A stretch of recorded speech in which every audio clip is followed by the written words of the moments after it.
This is extremely live. I am your station manager, Micah, and I am here with international man of mystery, jack of all trades, Anthony Sneed. Hey, man. How you Thanks for having me. doing? Yeah, I'm great. absolutely.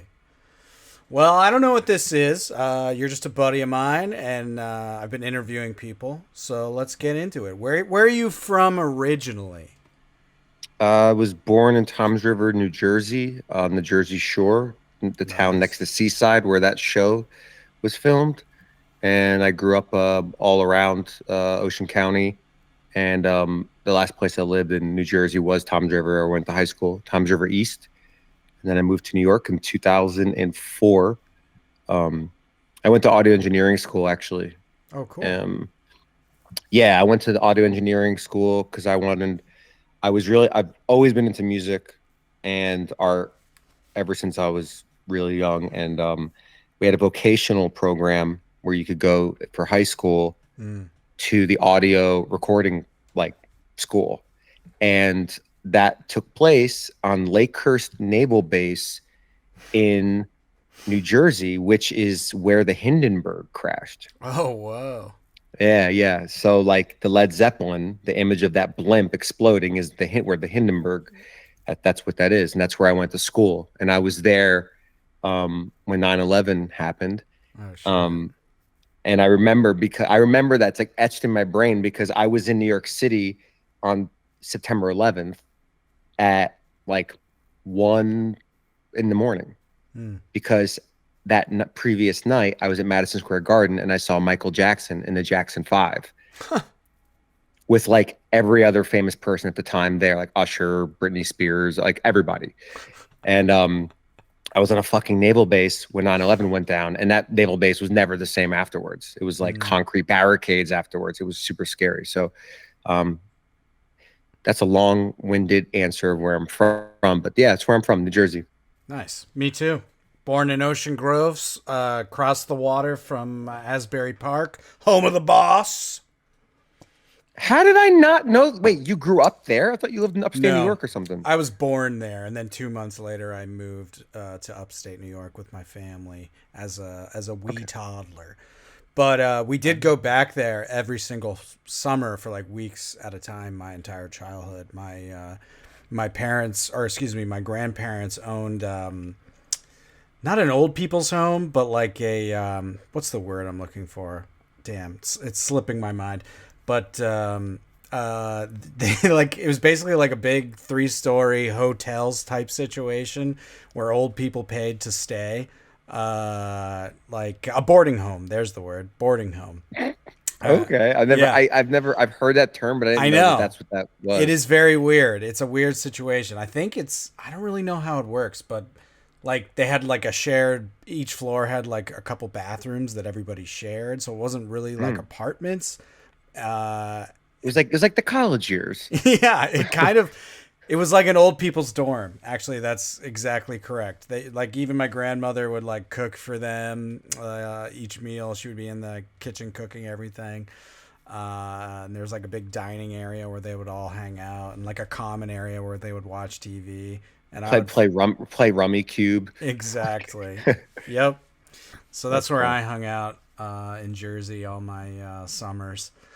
It's But funny you say that, but it's funny you say that, by the way, because Ocean County, where I'm from, is like one of the biggest elderly populations. Like mm, we've got all those communities just everywhere. Not exactly what you're. I mean, I'm sure those exist too, but right, like just like you know, uh, like private areas. I guess I forget what they're called, but like yeah, my grandparents lived in one where it's like only people over 50 or 60. totally, yeah. It's a weird like a retirement community. Is that what that's called? Why can't I think of the obvious today? Yes, Yeah, a yeah. retirement I couldn't community. think of mine either. We're both Yeah. spacing out. Well, that's cool. I definitely know you as I've known you for I don't know how many years now, maybe like 6, 7 years. Uh, No, no, no, no. I've what do you known you mean? since 2000, since 2012. Is that true? Damn. Yeah, when your improv team got put together, that's when I met you because you got Oh, put on a team that's with Drew, right. and Drew is my buddy. I was trying to remember how I met you. I mean, Hmm. obviously it's through improv, but like I couldn't Yeah, specifically remember. Interesting. Okay, so we have known each other for quite some time. But yeah, you've evolved since I've known you. You're similar to me in that you're interested in a wide range of topics, and you get serious about doing things. So you end up doing a lot of different types of things. Like when I first met you, I think you had already moved on from like making beats and stuff. But I did know that you know like made rap beats for people. I wrote and rapped yeah, too. yeah. Oh, that's right. I forgot. And you rapped. Yeah, I was really big into like freestyling and like battles as well, and like it was That's I love I mean I loved it. I still freestyle, and it's fun. It's just a fun pastime. But yeah, so that's what I was doing, and I literally had stopped that in 2008, and I was doing okay. art. Yeah, that's when Yeah, I met you. I think you started, or maybe you had. I feel like I maybe you just had stopped moved doing on art. from that. Yeah. So you I started just doing stopped art doing. before I met you, but like it was Yeah, still kind of you were still kind of talking about it more than I would say the beats. Like it was more closer to who you were at the time than the beat making. And you were I definitely. like I could see the stuff you made. Like if you're watching the video later on when I upload this, you'll see some of Sneed's art behind him there. That piece I made. That's the only one in my house that I have that I made. Yeah. But yeah. They look like computer chips to me. Like Oh, yeah, yeah, absolutely. Yeah. yeah, Yeah, that was one of the last pieces I made. My original body of work was 8-bit pixelation, where yeah. I'd essentially make 8-bit Nintendo games that didn't exist, and Right. more social, funny, like Mm. political, like controversial stuff, like Yeah, like America. you had a huge like 8-bit 911 plane like it looks like it could be in the background of like River City Ransom or something. Well, I mean, it's I sampled it, so the beat making came into play with the art too. So Oh, cool. I love the idea of being able to sample from different games. So I Mm-hmm. sampled from Mike Tyson's Punch Out. I took to make the Twin Towers, which weren't in that shot. I took it from like I saw a similar looking building in another video game, and then Right. I took the fireballs from Contra, and I like used those. So yeah, it was a really cool way of making art, but like no one's like digging into crates to like find out what the samples are.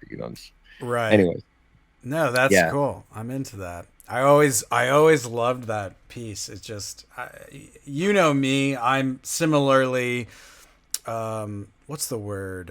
Not provocateur is what you yeah, are. provocateur. Yeah, I love going to that place of like where it's generating emotions for people, yeah, whether good or bad or otherwise. I'm fascinated by that stuff.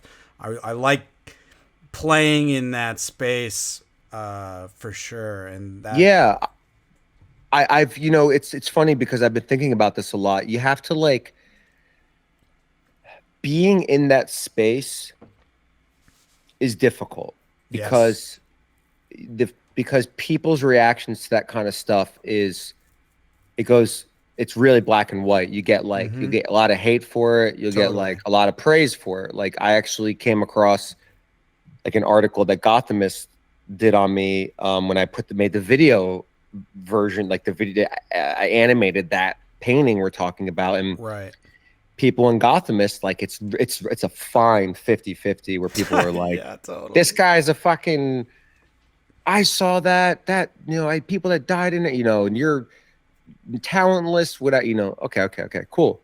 That's right, it's valid.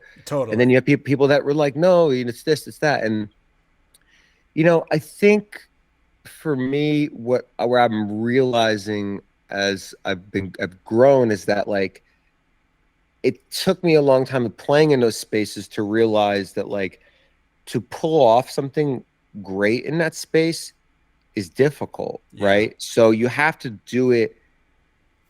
You either have to have a thick skin to mm-hmm, sit in that space until you figure out how to do it, right, or you just shouldn't be doing it, because you can't just be a provocateur. Like, you can, but it'll come to a point where if you're not doing something that's really has like meaning to it, or you can't just like put fucked up things in front of people and expect them to figure it out if you don't have an answer yourself. Right. You also don't want to be on the nose either.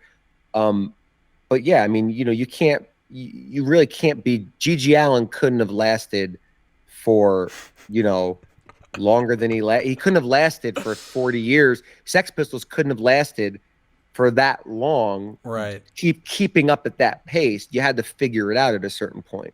Totally. I mean, that's arguable, of course, but I mean, name someone who's like kept up that level of intensity that was like super controversial, that just stayed at that level. Like, you just can't.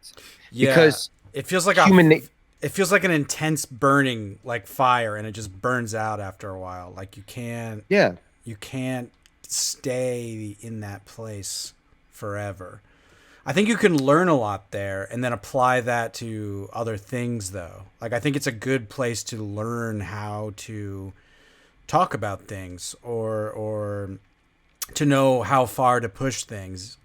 Well, that's 100% accurate. And the people that I was hanging around with at the time, this artist back here was like a very successful artist that was a friend of mine at the time. I'm no longer friends with them. I mean, some people are shitty and do shitty things to you, and you just got to cut them out of your life. And I had to do that. And this person would basically like play with KKK imagery in like a funny way back in the day, not in like a, not racist at all, but just and play with that kind of stuff. Even Banksy did that one piece with the KKK member being hung. Right. And it's like, and this guy made a KKK action figure called Mr. Cool KKK, and I had it. It was a little action figure he made, and I thought that shit was fucking hilarious. You take the dollar bills and like make KKK member over them, amongst Jesus as well, And so I made a video game that was called KKK Cocaine. And it was a KKK member doing lines of cocaine. I had never done any drugs at that point, and I've since done cocaine in my life. I think it's one of the worst drugs to do because there's no joy in it. But so I don't advise it at all. The best part about cocaine is when you decide you're going to do it, you order it, you meet up with the guy, you get it. It's like you're on like a secret reconnaissance mission and no one can know about that feel. And by the time it goes into your nose, that's when all the fun ends.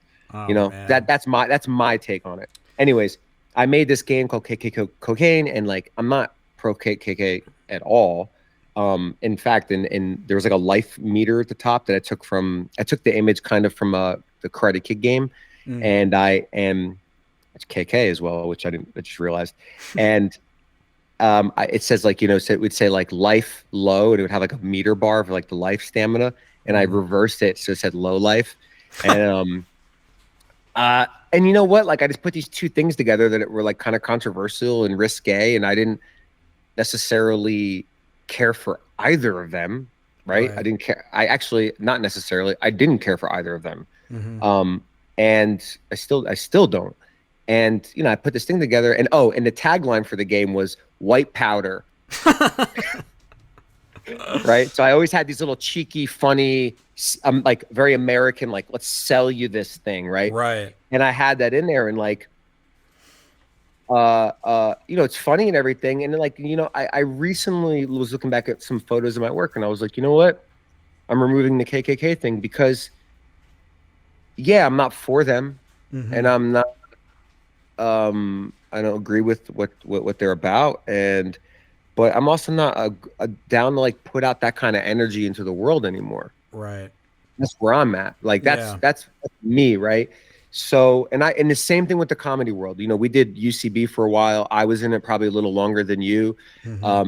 By the time I had gotten onto a mod team, which is their sketch program, like you audition and you get on the teams, and it's pretty difficult. And I think I only got thrown a bone because I went so hard at improv, and they just wouldn't give me that bone. And the mod ones, it's like, yeah, you can't get Boardwalk, but here's Baltic, like here's like the shitty.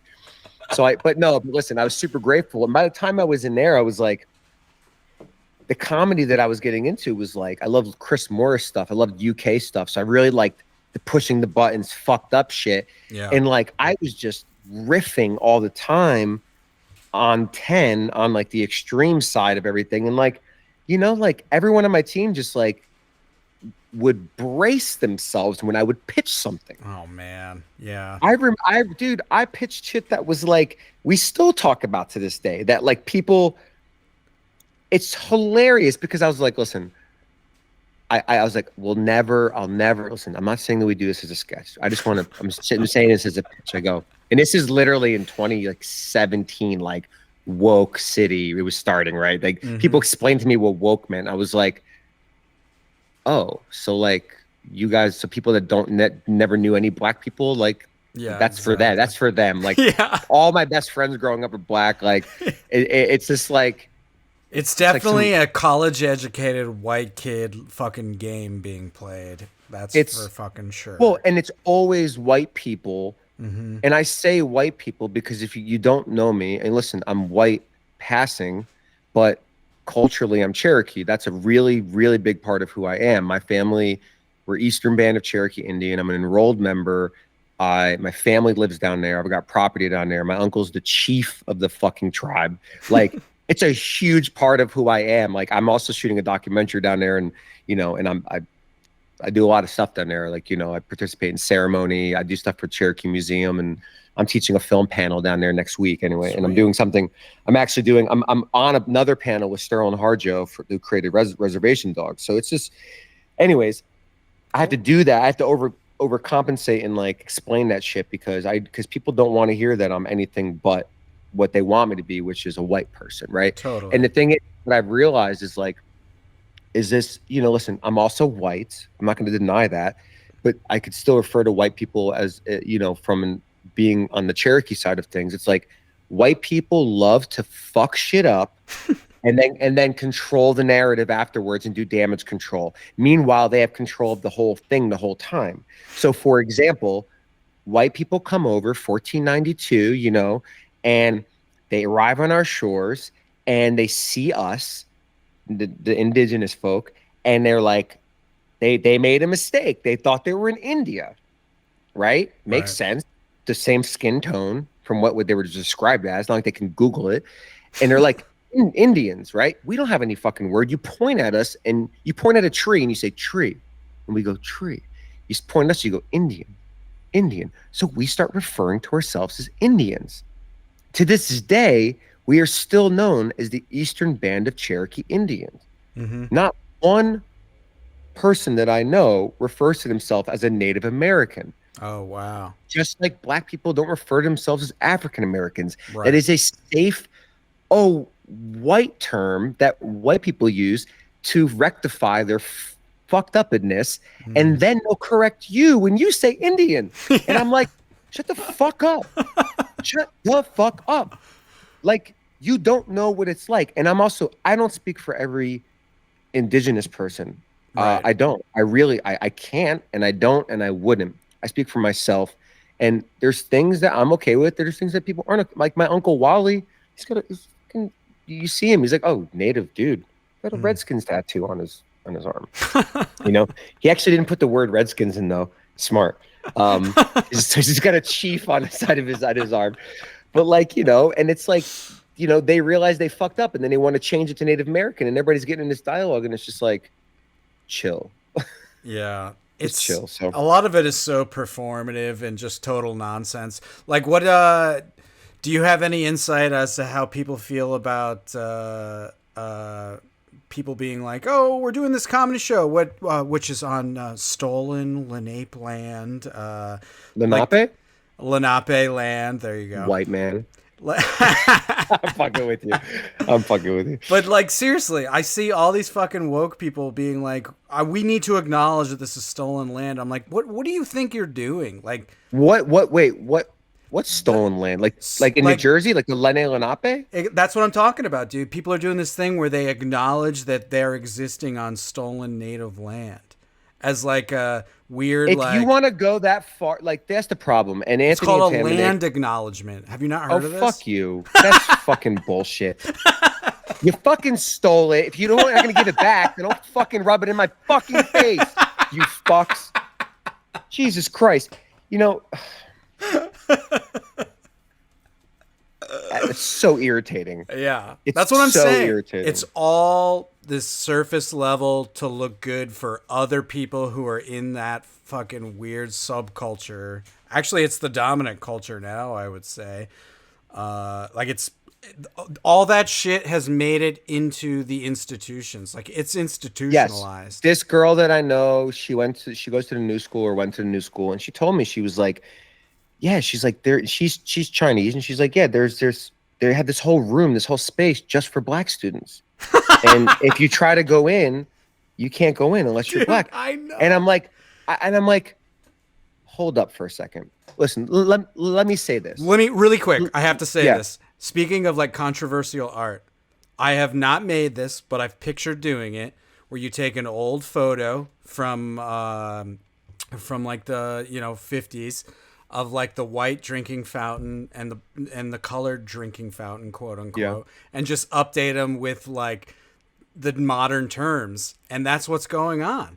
Like yes, like cisgender white hetero drinking fountain, whatever, and like, you know what I'm saying? Like it's yeah. they're pulling the same ideas, except they're like, oh, but we're doing it for the right reasons.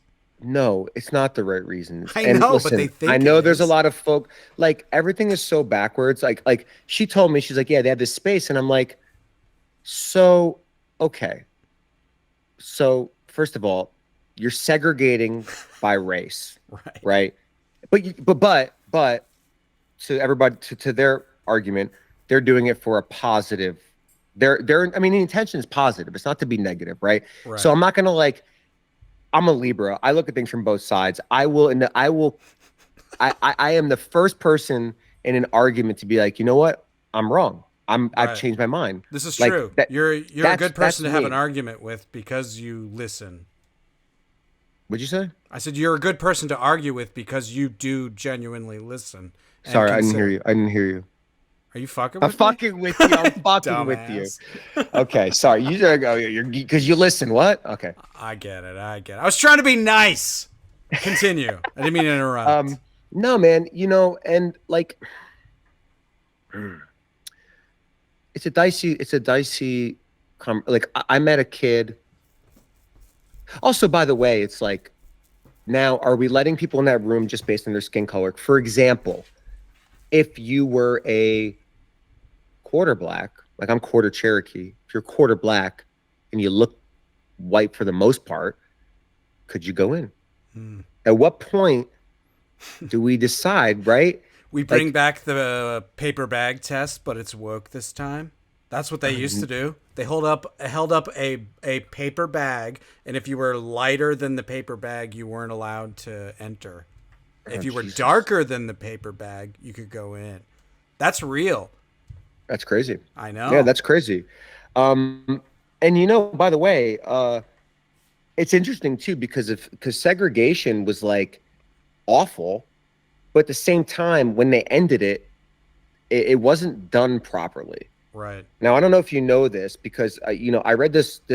I don't know how this book came. I'm not a big reader. I would be a lot better of a person if I was, but I read this book called After Jackie. It was a Jackie Robinson like book, and they talked about when segregation ended, how detrimental it was for the black community. Yeah. Not saying now, your brain's like, what? No, no. The black community had flourishing businesses, Mm-hmm. hotels, you know, business folk, all that, right? And they Mm-hmm. had their own economy in a sense, right? And then once you end that segregation, right, where you can go to the other side, what white person at that time is like, oh, great, I can go to the black business? Mm-hmm. No, because everything that was black at the time was like not as nice as the white stuff, um out of just obvious reasons, because white people had a leg up and they had more money and Mm-hmm. XYZ. um and a lot of the black businesses went out of business like overnight because of that. And It's that's it's it's like forced, like the forced desegregation, and now this this forced, like the reverse of it, like forcing segregation but good this time. It's like anytime anything is forced and doesn't happen naturally, you're going to watch shit get broken in a weird way. I've got something for you that you'll love. You're gonna love this. So I was recently at a film festival in Atlanta, right? And I met this kid, young black kid, early 20s, gay, real sweet guy. But when we first started talking to him, he came off to me as like ultra woke. Like, you know, when you meet someone and like they're like, for instance, if you're a feminist, like, right, I know a lot of feminists and they're great, but sometimes you'll meet a feminist and it's like they're just looking for for you to say, they're looking for the crack in your what you're saying to jump on it. They're Mm-hmm. looking for you to say something misogynistic or whatever, right? Mm-hmm. I don't fuck with people like that because you got an agenda, right? I'm trying to Right. be human and treat you as equal, right? So, anyways, this guy, he was like, yeah, I went to UCB, and I was like, oh shit, but he went. Started the year after I went. I left. I went to LA for 2 years, and then he was like, yeah, and he's like, then I went to LA, and he's like, I got banned. What? I got an email from the AD. I got banned from going to from UCB because I kept sneaking into ASCAT, and they caught me. And he follows it up with, they wouldn't have did that if I was white. And I was like, how do I even have the argument with that kid? Like, you broke the rules multiple times with warning. You get reprimanded for it, and then it's a race thing. It's like, do you think that the AD who sent you that email didn't consider that? Like that that's probably a hard decision for him to do because of that. Mm-hmm. Like, because of people looking at it like that. For example, I shot a short film in film school with 4 kids, 4 boys, and the kids that came in to audition, I wasn't asking for races. One of the kids was black, and he was awesome, great actor, right? But the main kid that I needed was like a really dorky, nerdy kid who gets like picked on, essentially, the runt of the litter. And I already casted that kid because he was perfect for it. And also, the black kid couldn't have played that because the black kid was just a little older and a little cooler naturally. You can't, you can't really have people act against what's natural for the most part. Mm-hmm. So I needed a bully to that kid, and he would have been perfect for that role because he could have just crushed it. Mm-hmm. But I can't have the black kid play the bully when it's like other white kids that are there too, right? I can't have the Mm-hmm. one black kid. And it's like, fuck, right? I could sit here and bitch about that all day, but actually there was a solution in there that wasn't apparent to me right away.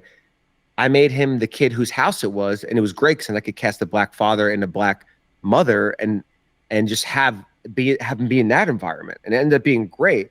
But there's those things where it's like you're kind of damned if you do, damned if you don't. I know Right. casting people deal with that shit all the time, Mm-hmm. and it's the times that we're in. Like, it just sucks. Like, I was talking to my friend Ellen Stagg last night. You should talk to her, actually. She's been in Brooklyn forever. She's an amazing person. She has a podcast called Hey Poopy, which is basically, dude, it's a great podcast. They talk about everything butt related, like sex and just about health. It's fucking amazing. And she's really well known for being like a nude female photographer, like softcore. I don't know if she's ever done hardcore stuff, but like, we just went to Pumps last night with How is she that? uh it was a scene, man, and they just come up to you just expecting money for nothing, and I'm like, okay. Okay. But it was cool. And anyway, she went there. She's trying to set me up with her friend who's like, literally, she's a really amazing woman. She's like on the cover of Hustler this month. Oh shit. And I'm like, yeah, and like me and her, and it was really cool because it's very rare when you have a friend that's like, you two don't know each other, but you guys would get along because you guys are like, your energies, and we got along, and it's really rad. But yeah, but Ellen was saying that she was shooting something for Penthouse or Hustler, I don't know, one of them, and she couldn't have the black girl. There's 2 girls. She couldn't have the black girl be the sub in the photo with like the leash on her. Oh shit. Like, you can't do that. And you know what? Like, I don't have an answer for that. Like, she's right. But also at the same time, it's kind of wrong because I feel like black people should be able to be whatever they want. Is Mm-hmm. it our perception? Like, unless you're putting like something that indicates it's a racial thing, then why can't we live in harmony that way? But you know, we have got a long way to go. I think the problem will be solved in 100 years when everyone is just like fucked and like melted together, and we all look like fucking how they cast news anchors. Like we're all Rosanna Scotto, where you just can't tell, are you fucking black, you white, you Latino? Like who? What are you? You're just like this fucking mix of everything. I just want us to be all the melting pot. Let's melt it Yeah. up, baby. Definitely the Yeah. answer is everyone getting together, talking, and being kind to one another, not fucking going off in your separate direction and sealing yourself off, whatever the fuck that is. 100%, man. And yeah, the sealing yourself off thing is crazy. Like, I just can't get with that. And by the way, the here's the part of the conversation I think you're gonna love. So me and this kid are talking, right?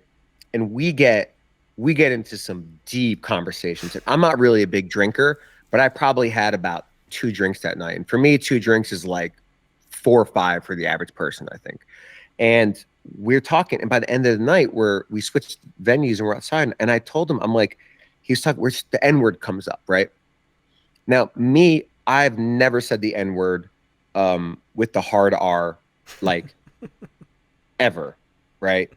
Just not going to, right? Mm. But for me, here's where the confusion comes up. I came up idolizing black music, rap music in the 90s. And I remember Tupac.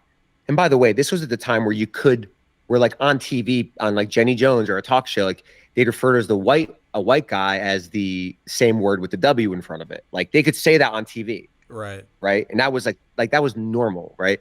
And I'm not saying it was okay, but that was like Mm-hmm. okay on TV. And I remember Tupac being on MTV News with an interview with Tabitha Soren, and he was explaining the difference to everybody, but the difference between the hard R and then GGA. And it was like a term of endearment. Like it's a whole different approach to it. And so growing up, when I idolized rap music and I idolized a lot of these folks, and then I'd rap along to the music, and I would say the word, right? Because I heard it as a difference, because they weren't saying ER, they were saying the term of endearment, like, right, which I've been called many times by my black friends, right? Not saying it's okay for me to say it, but now when I told him this, here's what I told the kid. I go,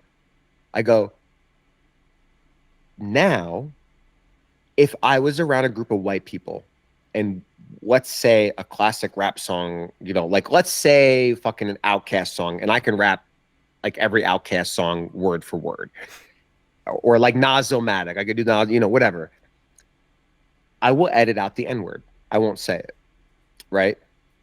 The reason why is because I don't want other, non-black folks to think that it's okay behind closed doors to be like saying a word that offends, that like is offensive to people, right? Mm. But what I did say to him, as I said, and I'm being brutally honest, and I'm being brutally honest here, and there's going to be a lot of people that are going to hear this and be like, that's fucked up. I don't like that. And you know what? That's cool. That's your opinion, and you can take that and like run with it. But I say, but when I'm home alone, I will rap the song. I'm not going to censor myself, because if I start censoring myself just for the sake of censorship, then we're in a lot of trouble as human beings. And I people, you should know this. I just came hot off of producing a documentary about Mike Diana, the first and only, I believe, artist in American history to be tried for obscenity and found guilty. And when you get into the nuances of understanding First Amendment and free speech, you realize how important it is to express that, right? And because this guy, the police were allowed to go to his house with warrantless searches at any time to make sure he wasn't drawing or have drawing utensils or items, pencils, pens, whatever, in his possession, because they could violate his probation and send him to jail. So for me, it's like, I asked him, I go, so can I say the N-word in my head as a thought? And he's like, that's okay. Because he's like, that's two-faced. This guy was like, that's two-faced. That you won't say it out loud in front of people, but you'll say it in the privacy of your own home. I'm like, where am I? Like And here's what I said to him after that. I go, don't get offended. When I'm home alone, listen, I might have Tourette's or something. Sometimes maybe it's after I've had like a coffee or fucking, a Red Bull or something. And I get that, when you get that energy and you're just like full of fucking joy or whatever, and you just like, you're singing or you're dancing or whatever, no one's around. Sometimes I'll say in one unbroken sentence, every fucked up, obscene slur thing you could possibly come up with in one fucking one breath. And it feels so good. But the only thing that doesn't feel good is white people they don't have a good enough slur where it like stings. Because cracker is not a good one. Because cracker actually comes from like a whip cracking. Mm-hmm. Like that's actually kind of like slave master kind of thing. It's like, that's not a put down. That's like, the white people need a better term to call themselves because because it doesn't sting enough. The N-word stings, like all the other ones, they sting. But yeah, I say that shit, and that's that's a secret thing that I don't I hadn't shared to anyone really before, and I shared it to him, and I was kind of taken back that he was getting all thought police on me, and I'm like, no, that's not. I don't agree with that, and you know what? The beautiful thing about that conversation is, it's at the end of the night, it got heated. There was a couple heated moments, but it wasn't like we didn't cross a threshold. We had a heated but positive discussion that we just walked away from it at the end, and we're cool. We're like I have no negative feelings towards him. I think he's a cool dude. I think he's a talented dude from what I've seen, and I hope the best for him. And I'm just grateful that we could have that exchange. Right. Do I agree with him? No, I don't agree with him. Mm-hmm. I just got in this today about this kind of shit. It's like, I read a book called the Harvard's like principal negotiation. Like in the 80s, they did a study on like principal negotiation, which is like negotiating in like impossible situations. Mm-hmm. And one of the nuggets I took from it was like, they give an example, and it's like two young kids are fighting over, there's like a cake, and who's gonna cut the fucking slice, because they're gonna cut themselves a bigger slice than the other kid. So they keep fighting over the knife, and it's like they're not getting anywhere. So what's the solution? Well, it doesn't seem like there's any solution, because someone's got to fucking cut it. But actually, the solution lies within the problem. You say, okay, child A, you get to make the cut, and child B, you get to choose the first slice. Therefore, the kid who makes the cut is going to make it as even as possible. Right. And I was just literally right before we got on this call, I was on a phone call with someone. I've owned property in North Carolina for like 15 years, and they started a homeowners association. I don't have a home on it, I just got the land. And then they're like, all of a sudden try to pass through this thing banning rentals and Airbnbs. And I was like, what? Like, this is North Carolina, like in the middle of the mountains. Like, what are we talking about? And but I was like, you know what though? I do understand the other side of it too, which is like, you don't want to be the Wild West with like random Airbnb people coming in, like getting crazy for the night and like disturbing everybody. So I think the answer is always within the middle. And I think that goes to circle back and to kind of button this whole thing we got into up. I think that when the whole Me Too thing was happening, and it was a fever pitch if you were a male, and especially in the comedy world, because it was like, we were at a liberal arts college. It was like, it was so backwards, Mm-hmm. It was so backwards. It was the one that I liked the most was Garrison Keillor of like NPR, totally milquetoast radio fame. Lost his show because he hugged a girl weird. Yeah, I mean, like Al Franken, Oh yeah. should be good. In fact, my ex-girlfriend's family knew the girl who like made that accusation, and she was like, because my ex-girlfriend's father used to do those USO tours, because he was like a fucking famous actor, right? Mm-hmm. And basically, he would always tell him like, yo, she's like awful. She would, you know what I mean? She would put herself in these situations and like try to fuck. Anyways, it's neither here nor there. I wasn't there for the situation, but the photo was just him like making a joke of him like hovering his hands over her tits while she was sleeping, and that was the whole thing. Right. So like, it's anyways, my whole point of this was basically that like, while that was happening, people were like, the pendulum will swing back a little bit soon, and you know what? It has swung back, and I think for all the uncomfortableness that happened, I think a lot of good things have come from that. And we now have a dialogue, and we understand, we have a language and tools to deal with a lot of that uncomfortable shit, because it was because fucking women were getting like, just, it was just horrible for like forever. And it still is, but it's gotten a lot better now to where people are aware of it. Right. So, and it's the same thing with the race stuff. Like, the race problem's never going to be solved, right? We're never going to, but it's so much better than what it was 100 years ago, 50 years ago, 20 years ago, right? It's crazy. So I don't know, like, I'm very optimistic with this stuff. So when I see, but the college thing does scare me, because these children, and they are children because your brain doesn't stop developing till you're 25, right? Like, they're basically bullying people and into like professors and teachers and shit and institutions to like make all these changes, and it's like, yo, like, calm down. That's a whole different thing. It's very interesting. The thing that I want to highlight is your when you mentioned the importance of free speech and how Mike Diana literally couldn't draw pictures because he got he got what was it, convicted of obscenity or whatever.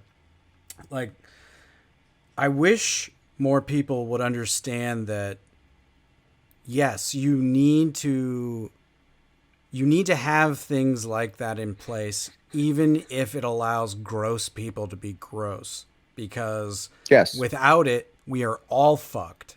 Like, we are all getting fucked. And the fact that, like, it's very blatantly the left right now is, specifically like woke types, are hardcore into censorship, and like everybody in Silicon Valley is leaning that way and is literally ripping people off of YouTube, ripping people off of Twitter. Yeah, like you can. I got, dude, that 9/11 video got taken off of YouTube around around the anniversary of 9/11 this year, because it was like, they thought it was like hate. I don't know what the fuck they thought it was, but it wasn't any of that. It was just, like, you know, it was what it was. The answer is never shut shit down and get rid of it. Like, you just have to let the bad stuff be so that you can work around it to see what it is and learn from it. Like, it just has to be. It just has to be. You can't. Yeah, you can't. Yeah, you know what? You can't like, make the world a safe place. That's not ever fucking happening. No, and that was my whole thing with the 2016 election, which was like, listen, I'm a liberal. I've always been a liberal. I've always voted liberal. I probably will always vote liberal. I probably will. I can't say what the future holds, but I can't see myself voting Republican because they're just insane.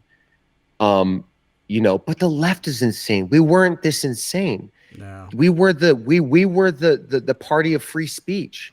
And it's funny because like, now it's like, all of a sudden it's like, you know, we won't accept certain behavior from like Republicans, but now we'll accept it if we do it because it's okay. Totally. And I don't agree with that. Disgusting. Like, it's a double standard. And you know, my whole thing, and I was saying this right when the Hillary thing was happening, like I would have voted, like, listen, I don't want to be a socialist at all. I really don't. Everyone who is out and out talking about that is hands down the dumbest person I've ever met. They are not selling it. Like, I'm open to hearing things, but like, everyone who's like, I'm an avowed socialist, also I voted for Hillary Clinton, is a fucking moron. Well, I actually, one of my production designers was an older guy from Germany. And he actually explained, he was there when the wall came down and all the people that were in the communist side started integrating. And he was like, yo, it was fucked, because they're called the lost generation because they didn't know how to do anything. Wow. They had no skill, like their education was whack. And like all it takes in a situation like that is for someone just to go, hey, I don't want to work. And then it's over. Right. Mm. It's like once you figure out how to game the system, you're fucked. Um, during the Hillary thing, you know, we were so hell bent on being progressive and getting a woman in there because it was the most progressive. We want a woman in office, right? And we fucking robbed it from Bernie, who would have won if we didn't rig the fucking DNC, Yeah, for right? real. We fucked ourselves, and Bernie would have beaten Trump at that time 100%. because not all Republicans were on board with him. A lot of them still thought he was crazy, Mm-hmm. and unfortunately, and I said this is the reason why Biden was the best candidate for this last election, even though I don't like him as a candidate. The only way to beat Trump was to have another white man in office because Republicans that were like not into Trump, they would rather stay with Trump than go for like someone who's super like crazy woke progressive and is like the opposite of that, right? But if someone more Joe Biden is more relatable to them, he was like the best option we had, and it actually proved true. But I was like, what I was saying during the Hillary thing was, we're so focused on the fucking minutia, the details of like making everything so politically correct and right, and the first female president, Right. that we've completely lost sight of everything, and basic things went back decades. Right. Roe versus Wade is a great example. We're worried about pronouns and shit, and we got basic human rights that people are not having anymore. And that's not me. That's not for me to sit there and say that, like, you know, the pronoun thing or trans folk or you know, gender identity and all that stuff is like not important, because I do think it is an important thing. But when we're talking about something that affects a very small percent of the population versus a greater percent of the population, I'm going to go for the greater percent of the population every time, Yeah. unless it's like something insane, you know, like whatever. Yeah, it's difficult. A lot of that stuff feels like the flavor of the year at this point, but it feels like flavor of the week. Like, this is what I care about this week. I don't care about the kids in the cages at the border ever since Biden got elected. I've moved on. Like, it's like these weird pet like ways of what's the word, virtue signaling that you're a good person. It's And even if it's necessary and a conversation that needs to happen, you're right. It's like that is the conversation happening right now, and everything else is falling apart.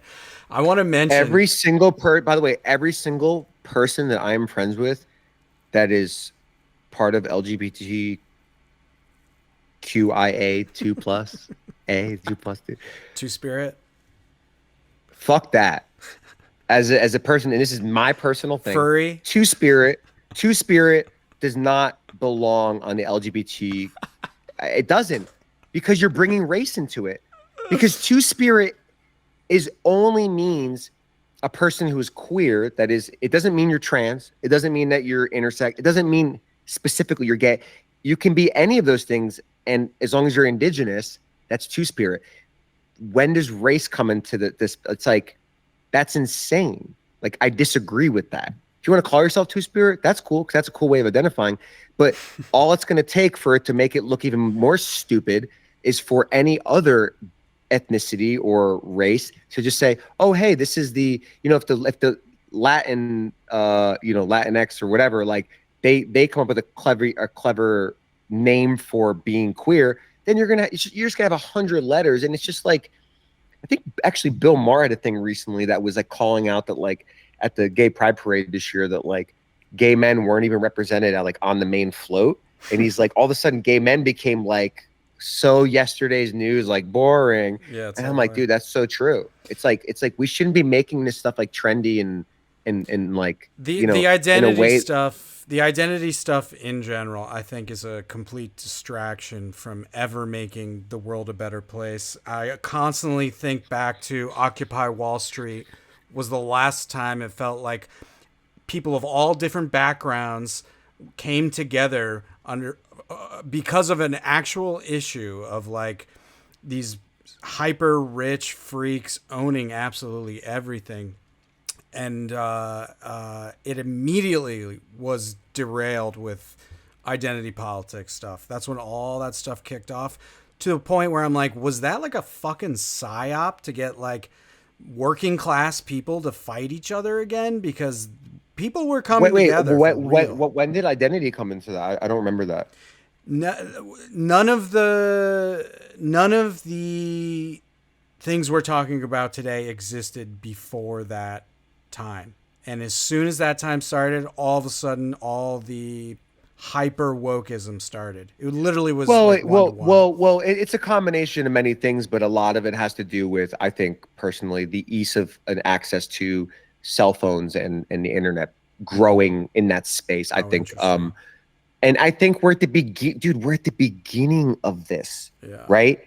We're literally we're gonna look back on this and be like, remember when the internet in like 2000s was literally the Wild West, where you could like,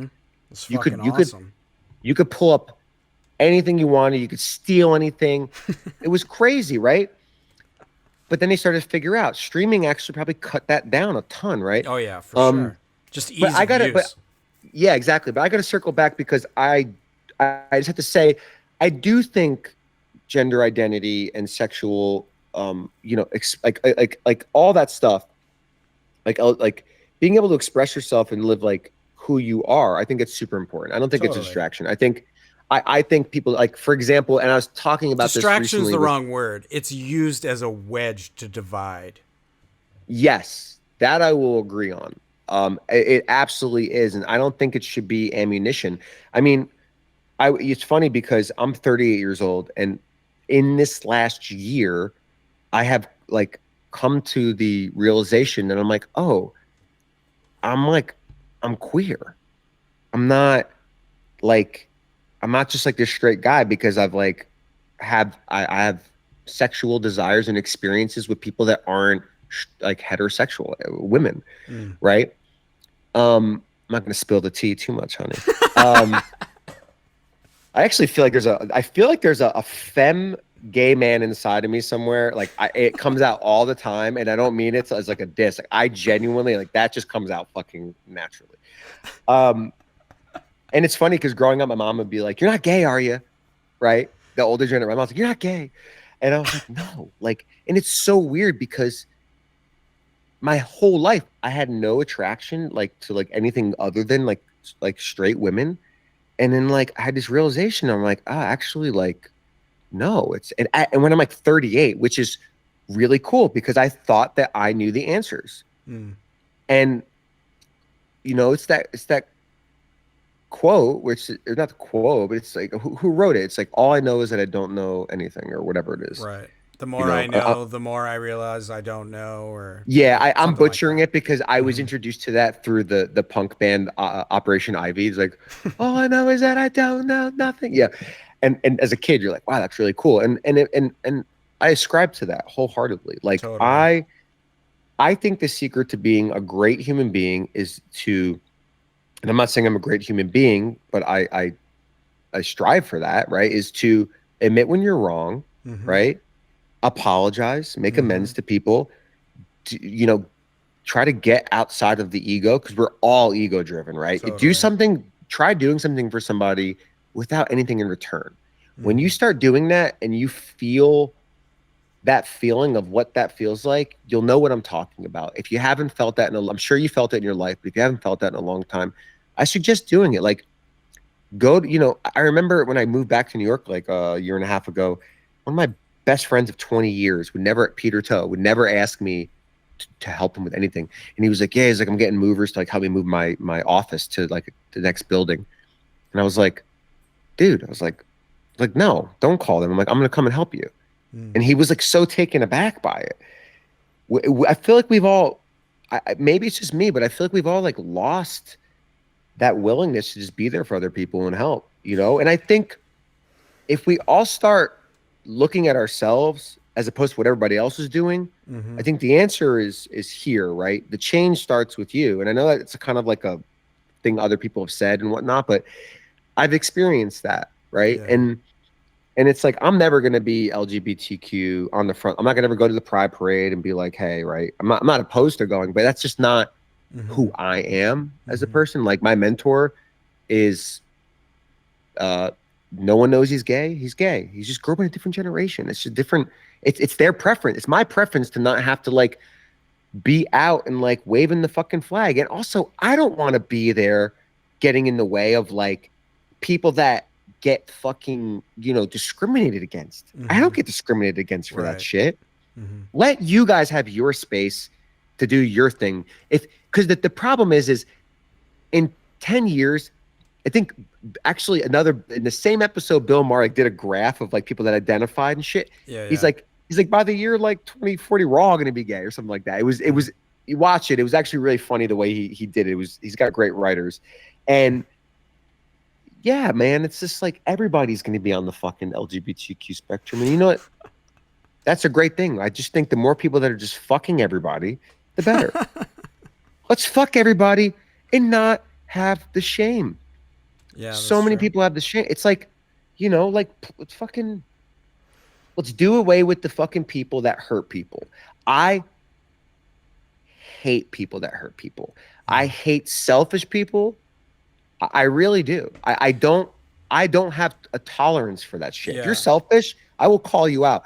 I've always stood up for people that didn't have the voice. Here's what I want to say really quick. Please jump in. We're getting doesn't matter. We're gonna keep going. I already missed what I had to go do. I love you. Love you too, buddy. What drives me nuts is all of these things apply just as much to all our woke friends as a Republican, but all our woke friends are incapable of self-reflection, of being open to the idea that maybe they are doing something wrong, maybe they're handling things not in a positive way. And it's to the point where I saw a study recently that said educated white liberals dumb down their language when they talk to black people, like across the board. Which is just, I'm just what's saying, like, I'm asking you the question. What is I wrong think with that? It shows you that they are being condescending. They're making assumptions that are negative. Well, I don't know. That sounds like a multivariate equation with many variables. So, for example, but what I'm trying to say is, hold on. Can I say this? For example, a lot of my black friends, right, when they're talking to white people or they're talking to in life in general, they talk a certain way. But then when they'll get around like other black folks or people that are like maybe like come from more street culture or like hip hop, like even if they didn't grow up that way, it's like you're participating like in that like kind of language and that shared experience. It's not about dumbing it down. Like I'm not gonna thinking of like all of a sudden like using black like words. That's not what I'm talking about. I'm literally being like patronizing, like, oh, would you like this? Oh, here you go. Talking to them like infants. Yes, that's what I'm saying. Yeah, there's and that's white people that are scared because they never fucking like grew up with black people or knew black people. Dude, when the whole fucking thing during COVID was happening, and I went to, come in, I got someone coming over. Come in. So when the whole COVID thing was going on, I went to go visit some friends in Colorado, and from one of my friends from school, and a lot of my close friends. And first of all, I realized that my friend was like, his fucking family was insanely rich. They owned like a whole fucking town of Colorado. It was like Ridgeway. It was like Kanye level property in like Wyoming. They lived next to Ralph Lauren, and they had like 7 houses. Jesus. And it was like you couldn't have painted a better picture of like the view. And we're in the pool, and my friend was like, I have a book that you need to read. And I knew what book it was. What book it was. Was it White Fragility? She's like, White Fragility. And I'm like, I'm never reading that. It's fucking I'm never garbage. Fucking reading that. That is what I'm talking about. I did the White Fragility people. And by the way, as a person, I would, if I don't like something, I'm going to at least understand why I don't like it. So I'm Right. not going to just say I'm not going to ever read it. I'm going to understand why I don't want to read it. Hmm. Like when the whole fucking, like I used to listen to albums by artists that I didn't like when the whole Jay-Z Nas thing was going on. Listen, I loved Nas, but after Nostradamus, I was done. And then Stillmatic came out and they were saying it was as good as Blueprint, if not better. And I'm like, I had to listen to the whole thing. And I was like, it's not that good. I could tell you all the songs on it, but it's not that good. But you got to keep that mind open. You can't shut the door on it because if you're Right. shutting the door on it, then you're also participating in the same Same thing that we were behavior. talking about earlier, which is like it's very black and white. We're shutting people down. So for me, yeah, when the white fragility thing came up, I was like, oh, you never like were friends with black people growing up.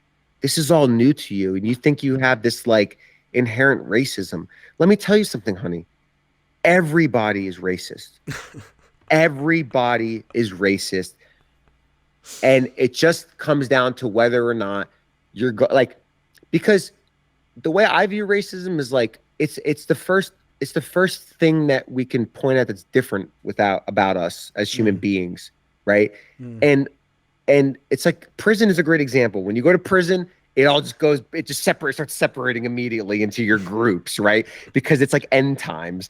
If a fucking apocalypse happened, I'm riding with the Cherokees. You think I'm riding with the white motherfuckers? Dude, I will fucking die in Cherokee with my fucking Cherokee brothers and sisters, even though we will be outnumbered by a billion fucking people.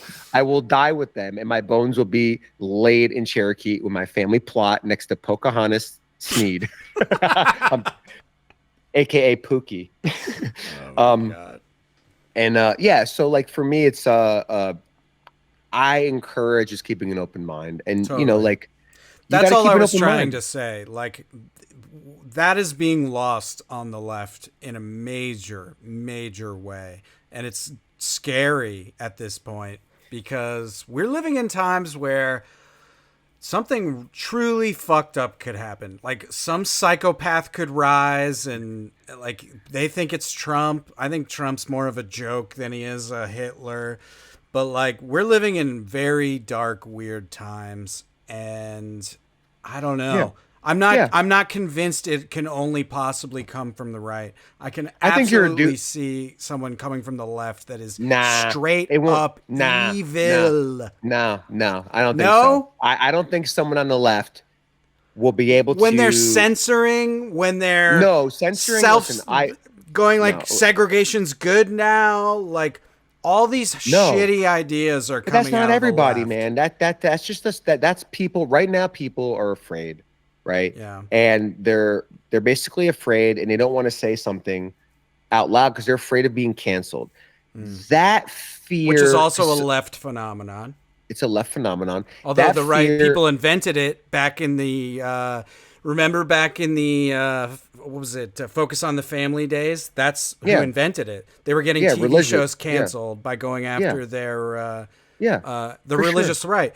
The Yeah, left the has religious right. adopted all these tactics and thought Wait, processes I of didn't the know I was on the religious Steve right. Bannon podcast. What is this? What'd you get me to sign up for? I'm People just listen to me. saying. I don't know who this guy is. No, I'm listen. saying I'm gonna we're straight in man you dark right now. times. I'm gonna straight man you right now. Okay, go for it. I don't know you. I'm an outsider, and I see Micah. Mm-hmm. I think you go into the booth and you fucking vote red. Nope. I like you. I've always been a registered independent, but I've always You voted sick blue. fuck. Yeah, I Yeah. know. Okay. No, I'm playing with you. That's what people. And here's the problem: is that the left right now, right? Mm-hmm. My brothers and sisters, and you know Mm-hmm. what? Everybody's my fucking brother and sister. Actually, I honestly like. I get a lot. I learn a lot from talking to people that are on the right. I learn a lot from that too, right? Because it makes me understand more about myself. And if you don't have those dialogue and you don't keep your brain open and you don't have those conversations, you're just setting yourself up for fucking disaster. That's Mm-hmm. why we're in the position we're in right now. But Totally. if you right now, and this is me being completely, I mean, I'm always fucking honest, especially when I'm in a public scenario because people will fucking call me out on some shit and say I'm lying. Like the other day, I was on a fucking podcast I and like saw your I lighter. told, yeah, the 9/11 lighter story. People, dude, the comments were on fire about like, oh, I remember the best comment was like, "Oh, I remember when I learned how to make up a story on the fly." I was like, Oh my "Wow, God. that's a great take, actually." And then people were like, you're lying, blah blah blah. And I had to fucking I had to fucking conjure up this image through Google. I couldn't find it ever in my life. And I went deep Google and I somehow found it. And, but anyways, I'm honest on this shit, right? So, Mm-hmm. like, again, I've always voted blue. I voted for Mm-hmm. my first vote was Kerry. My second vote was Obama. My third vote was Obama, Hillary, and then Biden. Mm-hmm. I don't really, by the way, we got Biden. I hope Biden, I don't want to say dies because I don't wish that. He already I hope he's is. not He able. already is dead. I know. I hope he's not able to run again because, by the way, who are the candidates nowadays? There's like no candidates Dude, anymore. our country has no leaders across the board. They're Yeah. fucking losers. I am left of center now. And I Mhm. never, like, I always was like super progressive. I was like voting for Bernie. And that's not to say that, like, because I was over here and now I'm here, that the trajectory is for me to go here. That's Mhm. not what it's to say. It's to say that I was here and then these motherfuckers went Yep. over here. Totally. And I don't agree with everything that they're about. Like, Right. I'm all for left and progressive ideas, but at the same time, there has to be understand, like, yo, the trans swimming, Oh God, I don't want to talk about this. I don't give a fuck. Go I'll say for it it. right now. Listen, I love trans people all day. I've dated trans people. I don't like it's all good, right? But like you can't just say that you want it this way and no one can say, "Hey, well, we don't necessarily agree with that," or let's have a conversation, which was what was happening, Right. right? The swimmer You weren't allowed to have a conversation you about weren't it allowed to have a even. conversation, Yeah. and that's part of the censorship that I don't agree with. I Right. want to have the conversation Which is because 100% come from the left. We gotta I know. stop doing that. What's the swimmer's name? Was it? I feel like it's like Leah Thomas. I think so. I Yeah. forget her name. Listen, more power to her. I feel like she was just doing what her options were, and she just wanted to swim. Right. Let her swim, right? But I think that they made a right decision, which is like if you're going to participate in this, you got to have you can't do it if you transitioned after 12, right? Mm-hmm. You got to be doing it before, which that's a whole other thing. But that's great because then they left that decision to let somebody transition before 12 up to like other, state, local, government. Mm-hmm. That's a whole other can of worms. And I'm glad that they didn't say no trans people could do it because that would be fucked up too. There needs to be an option for these folks to be able to Mm-hmm. participate in sports um, because it's just not fair if you're coming in and you're just like destroying people because you have a male skeleton and you have, your body's built differently, right? Even though you're taking hormones and shit, or you're taking estrogen and whatnot. So I was happy about that. I really was. I'm not like, I could already see, like, listen, if I was famous, right? If I was a public figure that people knew and I was on this thing, that clip would be taken and put out like he's anti-trans, and I'm not anti-trans at all. Mm-hmm. I will fucking fight to the death for someone's right to be who they are. And that means trans too. Like, I'm all for it. Mm-hmm. I don't give a fuck. Like, I'm attracted to femininity, by the way. To go back to the thing, I'm attracted to femininity. I don't, even if you're like pre-op, like, I don't care. If you're like femininity, like, and like I'm attracted to you and you're attracted to me, then great. Like, let's fucking make love however we can do, right? I might not know how to suck a dick, but I'll try. I really will, like, right? And what's funny for me is like I think people that know me, that love me, right? Like, they get me, right? But people that like don't, oh my God, I'm like a fucking walking target, right? Because people hate that I have like my Cherokee culture. They absolutely, Yeah. I mean, I'm not saying everybody, but there's people, because I've experienced this through my walking in my shoes of like the comments that I hear, the things that I've experienced. Like when I did, I'm going to say this because I know we probably have to go at some point. I did a film festival in Boston. I don't know if I ever told you this, and I will never do a film festival in Boston because Boston is where all this woke shit. It's like the fucking this place and like fucking Berkeley, right? Yeah. I'm doing a film festival. and this girl asked this question. And in the movie, we steal a Banksy from the Seventh Ward, right? But in real life, it was like Treme, right? And they're both black neighborhoods, right? And she goes, "Can you talk about stealing a piece of valuable street art from a poor black neighborhood, giving your straight white male privilege?" I remember this. I was there. Or this happened somewhere else too. Yeah, you weren't there for that. You weren't I was at no, you weren't there. was one in Brooklyn. Anyway, I'm continue. sure something happened like that. Yeah, but I just basically, remember a similar question. I was not prepared for that. And if Yeah, anybody's ever been on stage and you get asked, you get like kind of attacked, you're thrown off. You don't know where you totally. are. It's like getting hit in the face. You're like, fuck. And you're like, and you're and I remember this is what I said. Would I have said this again? Probably not, because it's a little corny too. But I was like, I understand how you would say that, like, I'm like, you don't know me, but I'm a white person, but like, but also like my culture is, just so you know, my culture, I'm Cherokee. And like, and she's like, "Isn't everyone?"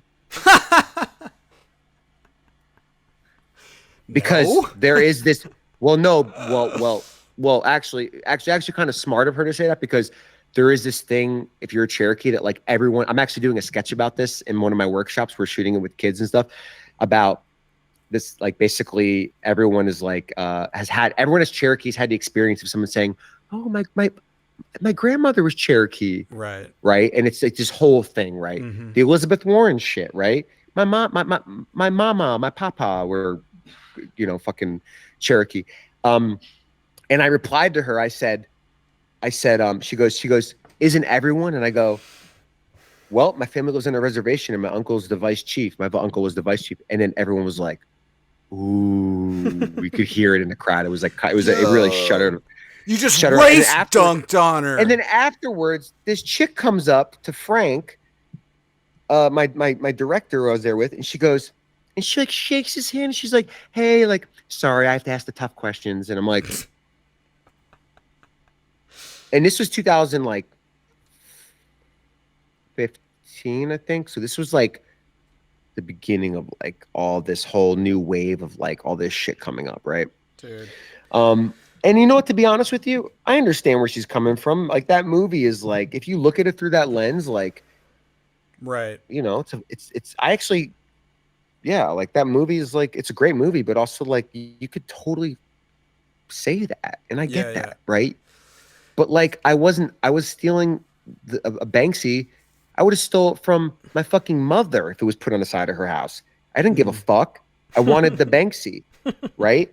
I didn't give a fuck where it was. And to be honest, no one in the fucking neighborhood, regardless of their race, even knew what it was. Right. Anyways, that's a whole other conversation. But Yeah, I think we should wrap up here. But this was great. I did not yeah, know we were going to be let's talking do about the let's do a world's part two issues. sometime. Yeah, Well, definitely. let's do a part two, because I know you want to get into like some other shit about more, maybe more about me as opposed to political shit.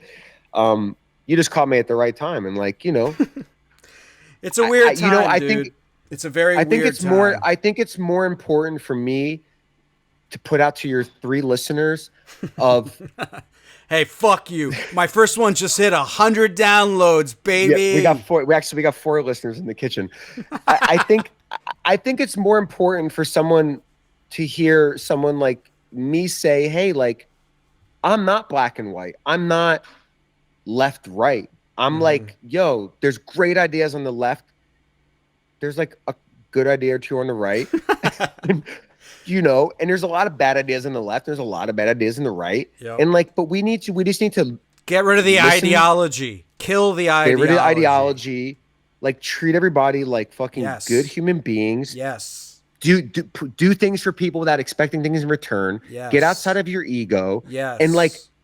be quick to admit when you're wrong. And even if you're not Yes. quick to do it, come back tomorrow and say, "You know what? Yesterday I was wrong. Like, I actually fucked up." That, me learning how to do that was the biggest thing in my life that I think changed my life. The ability to say, "You know what? I was wrong." Yeah. It's so important, because it's what makes you human, because we are flawed individuals. Like, I'm going to say one last thing because we brought up the trans stuff. We brought up politically correct. And I think that this is another example of like crazy shit. So when the Chappelle shit was happening, when the Oh Netflix yeah. walkout was happening, the person that was being interviewed outside with the megaphone was a black trans female activist and trying to get, shut Chappelle down in his speech and Netflix and, fuck this, it's wrong. You can't say these hurtful things, all this fucked up shit, right? Someone dug up that person's tweets from 2010. They were the most racist, like not even like casual, not racist, like the girl, like Melissa DeSenior, whatever her name is, the Mexican girl on SNL, who had insanely racist tweets, and she still got put on, right? And she still is on that show with racist tweets against black people and Asian people and Mexican people. And then this black trans activist is out there trying to literally get somebody shut down for words they said when this person was saying things about like Asian people, like go back to your country, you can't like drive, like you can't drive, like all the like just fucked up shit like that, right? And I'm like, and here's the thing that bothers me the most, right? This is the thing that bothered me about that is I read mostly like 99% liberal websites. I'm sure I read something that's like, I started going to Fox News because I read HuffPost, I was reading, I read CNN, I read New York Times, I read Washington Post. And when all the stories are the same on there, I started going to Fox News just to see how they would cover. Would it be on a headline? It was never a headline. We buried it at the bottom. And I'm like, you dirty dogs. But no, none of these sites would report on that side of it because it didn't fit the narrative.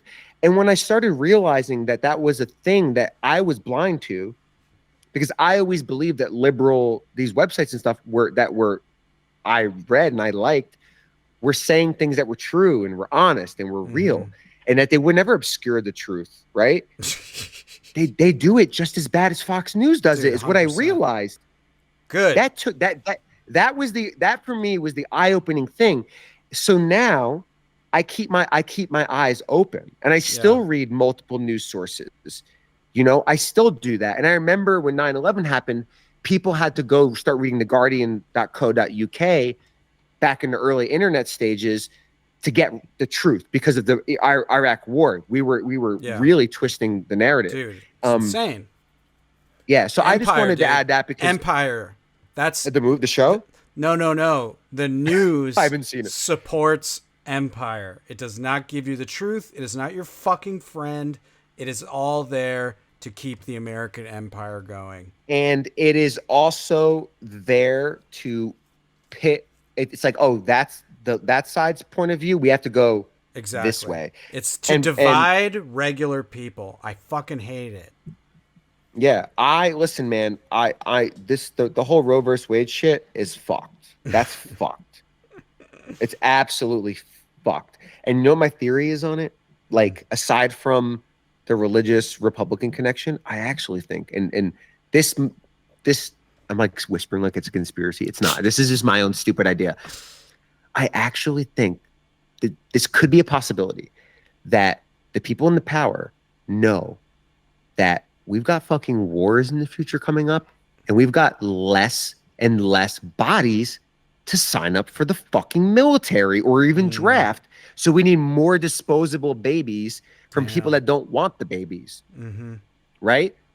Because who's the first people that fucking are going to go over there? We're going to ship people that we don't care about anyway. Because do you think that fucking Republicans want more liberal? Because who are the people that, like a lot of poor, underprivileged people that are going to have babies are going to be more liberal leaning. And they're going to be more like of the welfare situations that they hate. Right? So why would they want more of that? Right?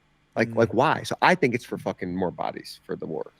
And they make more money from the wars. Yeah, that's a whole other interesting and depressing conversation that I've been reading a lot about lately. But let's end it here and let's commit to doing another one soon. How about that? Let's do a part. Listen, I'm going to be in Cherokee, North Carolina from next week until middle of October. I'm gonna be shooting a documentary. I'm gonna be teaching the kids out there film stuff. That's I'm doing cool. that panel with Sterling Harjo. I'm stoked about it. During that time, let's do one of these live from the res, Oh, dude, Cherokee Indian I'll come Reservation. visit. We talked about it. I should Oh, come visit. 100%. Dude, if you want You me are welcome. to donate like editing teaching time to something like that, I'm 100% down. I don't know what your deal is, Oh, but keep me in mind. that's really I appreciate you offering that. That means a lot. I'm going to extend that. I'm gonna do a workshop where we're shooting a film, and it would be great to bring you in for that. I also want to bring Sebastian Canelli, and he wants to do an Oh, improv sweet. workshop for the kids. Oh, that's I great. think it's cool that you two guys who are hosting shows, podcasts, and stuff like that are offering your services, and you're just like, I just want to help, and I want to like help, Yeah, why and not? that's what those kids need is they need people coming in and helping them, so thank you for that. Yeah, and we'll make that happen. That'd be great. Awesome. Cool, dude. Well, it's great talking to you. You And too, brother. I love you, man. You're a brother to me, and I'm stoked about the show you're doing. sweet, man. I appreciate it.